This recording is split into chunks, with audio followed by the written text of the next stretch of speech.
Welcome, and I'm continuing this morning with my talk, Are You a Rebel or a Remnant for King James Bible Believers? I'm doing it over several days because this is a kind of a long one. Um, and normally I would do these kind of things on Sunday afternoon and just do like a 30-minute or 20-minute talk.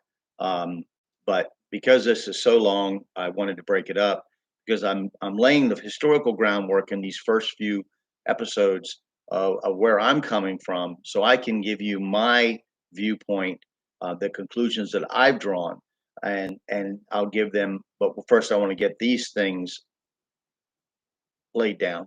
So we're gonna have a brief one today, um, and I'd said that Peter Ruckman, a pastor in Pensacola, Florida, threw a monkey wrench in the wheel of fundamentalism in America with regards to the Bible. Now, Peter Ruckman's autobiography, The Full Cup, provided a great deal of valuable information about his background and insights into his combative nature. Ruckman was the son of a U.S. Army officer whose father and grandfather were both graduates from West Point, who rose to the rank of colonel by the time that World War II began.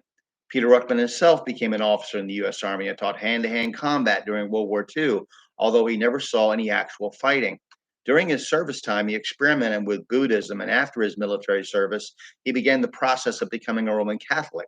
This ended with his conversion to fundamentalist and Baptist religious beliefs in 1949. He was drawn to the staunchly fundamentalist Bob Jones University, BJU, in 1949. Ruckman was, quote, saved by a preacher using a King James Bible, but found that at Bob Jones University, that Bible's accuracy and credibility were downplayed, although it was used in public services.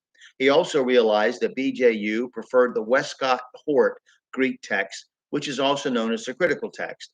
As he became more acquainted with the school's teaching, he found himself more at odds with their philosophy. Finally, although he chose to stay and get his PhD, he accepted that staunchly fundamentalist BJU was too liberal in his mind in what they regarded as the words of God. Ruckman eventually became a pastor for Baptist churches in Pensacola, Florida, and developed a ministry of chalk drawings and evangelistic preaching, eventually leading the Bible Baptist Church on JoJo Road.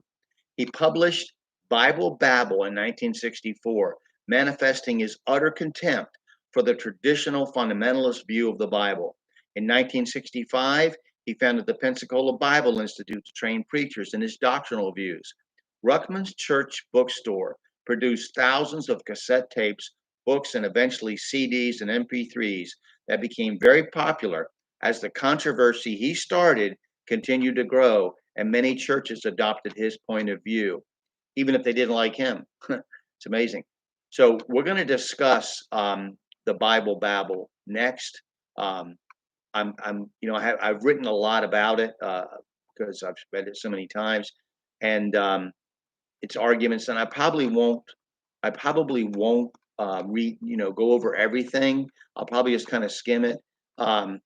You can get the Bible Babel if you're interested from the Bible Baptist Bookstore in Pensacola, Florida. So, in any event, thank you for listening today. Next week we'll talk about the Bible Babel. The next time I do another one after that, I will probably talk about, was there actually a King James only movement before Ruckman? That's going to be a big point. People are going to argue about. They're going to say, "Oh, people were King James only." No, we're gonna look at it historically to see if it started then or if it was there before. So hang in there. I'm getting to my points. So thank you for watching.